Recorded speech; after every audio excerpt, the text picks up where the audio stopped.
duraan dursee nageenyi kennaa kan jaalalaa sinaa qabu keessaa hanga booda nageessina hodhu godina Shawaa Lixaa aanaa meettaa walqixxee humnoonni mootummaa horii qonnaan bultootaa kan wabootti yeroo ammaa kana hidhatti guuraa jiruun dhagahamee jira. Ogeessi fayyaa Inistituutii Saayinsii Fayyaa Hawaasaa Yuunivarsiitii Dambidolloo kan ta'an obbo Gammachuu Jabeessaa rasaasan godina Horroo Guduruu Wallaggaa fi Wallaggaa Bahaa keessatti lakkoofsi namoota keessaan irraa buqqaan jiran dabalaa jiraachuun isaanii maddeen ibsaa jiran.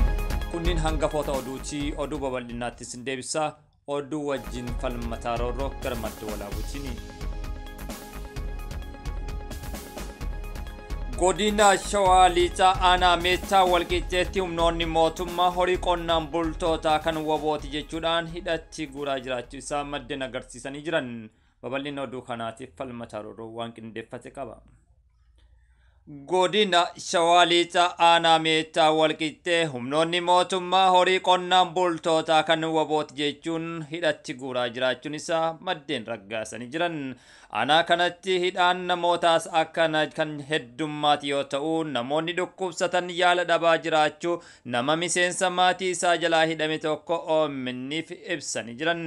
Godina Shawaa Lixaa aanaa meettaa walqixxee loowwan qonnaan bultootaa humnoota mootummaan hidhamuun miidhamaa jiraachuun isaa dhagahamee jira. Jiraattonni yaada kennan keessaa namoonni yeroo loowwan isaanii akka lakkifamaniif gaafatan kan wabooti jechuudhaan yeroo ammaa kana deebii saafii jiru baafachuuf immoo birrii 20,000 hanga 50,000 gaafatamaa jiraachuu isaas jiraattonni naannichaa kan himan ennaa ta'u loowwan qonnaan bulaa gandoota akka Qundee Garasuu fi Laayyoo Joggoolaa jedhaman walitti guuramuun hidhamaa jiraachuun isaanis dubbatanii jiran. Aanicha kana keessatti gandoota adda addaarraa namootni qabamanii fi bakka biraarraa walqixxee waajjira poolisii ganda Roggee Eelaatti hidhamanii darramaa jiraachuu isaa jiraattonni naannichaa ibsanii jiran. Manguddoon dhiiraa fi dubartii osoo hin jenne jumlaan hidhamaa kan jedhan jiraattonni namoonni dhukkubsatan yaala dhoowwamuus ibsanii jiran.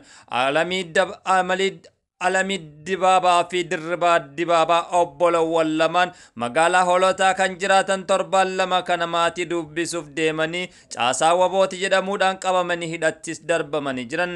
Alamiin dhukkubsattuu fi hordoffii mana yaalaarraa kan jirtu waraqaa beellamaa mana yaalaa harkaa qabdu itti agarsiiftullee namni dhaga'uuf hin jiru ture. Obboleessi ishee Dirribaan nama bultii qabuu fi abbaa daa'imman lamaa yoo ta'u hojii humnaa nama hojjate ilmaan isaa guddifatudha. Ogeessi fayyaa Inistituutii Saayinsii Fayyaa Hawaasaa Yuunivarsiitii Dambidolloo kan ta'an obbo Gammachuu Jabeessaa rasaasan ajjeefamuun himamee jira. Obbo Gammachuun hojiidhaaf gara magaalaa Finfinnee deemanii osoo deebi'aa jiran guyyaa kaleessaa 2015 dhukaasa ambulaansii irratti qaamota hin beekamneen dhukaafameen du'aan addunyaa kanarraa darbuun Yuunivarsiitiin Dambidolloo ibsee jira. Ogeessi fayyaa kun wayitii ogummaa isaanii kanaan tajaajila laachaa turanii uummata bal'aa biraa jaallatamu gadda guddaa kan itti dhuume ta'uu isaa jiraattonni Yuunivarsiitii Dambidolloo fi hawaasni Dambidolloo ibsachaa jiru. Godina Horroo Guduruu Wallaggaa fi Wallagga Bahaa keessatti lakkoofsi namoota keessaan irraa buqqaa jiranii dabalaa jiraachuun maddeen himanii jiran. Gabaasa kanaaf falmatattiin isin deebisna. Waldhabdee humna waraana bilisummaa Oromoo fi mootummaa jidduutti waggoota dheeraaf lakkoofsi hawaasni keenya lixa Oromiyaa Wallaggaatti argamu kallattiilee adda addaatiin yeroo hedduu rakkoo gurguddaaf kufanillee kana caalaa humnoonni naannoo Amaaraa fi Finxaaleeyyiin daangaa Oromiyaa barbadummaa Oromiyaa cabsuudhaan gara Wallaggaa aanaalee adda addaatti lixuudhaan hawaasa keenya irratti weerara adda addaa geggeessuudhaan taateelee dhiyeenya kanaa osoo hin taane waggoota hedduu godinaalee Horroo Guduruu Wallagga Bahaa keessatti lakkoofsi namoota keessaan irraa buqqaa jiran dabalaa jiraachuun maddeen himanii jiran. Sochii fi haleellaan humnoonni Amaaraa naannicha taasisaa jiran lakkoofsa namoota ajjeefamanii keessaan irraa buqqaan akka dabaluuf sababa ta'ee jira. godina Horroo Guduruu Wallaggaa aanaalee Ummuruu Jaartee Jargaa fi magaalaa Salqaarraa buqqa'uun magaalaa Shaambuu namoonni qubatan jiran deeggarsa dhabuun miidhaa jiraachuu isaanii dhagamee jira. Ummanni buqqa'ee magaalota adda addaarraa qubatee jiru ammallee rakkoo keessa kan jiran kan jedhe jiraattonni naannichaa waqtiin kun yeroo qonnaa ta'us sababa qe'ee isaaniirraa buqqa'anii jiraniif qabeenyi qabanillee saamamee barana oomishatanii bar eegareef of danda'uuf carraa dhabuu kan dubbatan jiraattota naannichaati. Lafti qonna isaanii irraa buqqa'aniif ammallee humnoota amaaraa weeraramaa jiraachuu kan himan ennaa ta'u namoonni tokko tokko bakka qubatan irraa jiran irraa haala naannoo isaanii duraan keessa jiru hubachuuf wayita deeman humnoonni amaaraa haleellamuu fi ajjeefama jiraachuu ibsanii jiran. Hanga har'aatti qabeenya saamamuu fi lubbuu balleessuun oromoota naannoo kanaarraa hin dhaabbatin jiraachuu maddeen ibsanii jiran. Godina Wallaggaa aanaa Kiraamuu ganda tokkummaa Qooqee fi bakka addaa Darbaa jedhamu dheengaddaa waxabajjii 8,2023 humni amaaraa kun loon qonnaan bultoota 3 baay'inaan 80 ol ta'an oofatanii jiraachuun isaa himamee jira. Loowwan oofaman kun kan namoota Darajjee Irraanaa fi Taffasaa Irraanaa jedhaman obboleewwan lamaan akkasumas kan nama bira akka ta'e himamee jira. Jalqabuma torbaan kanaa keessa Kiraamuu ganda tokkummaa Qoonfee kanarratti qonnaan bultoonni 3 ol ta'an ajjeefamuu isaanis ibsanii jiran.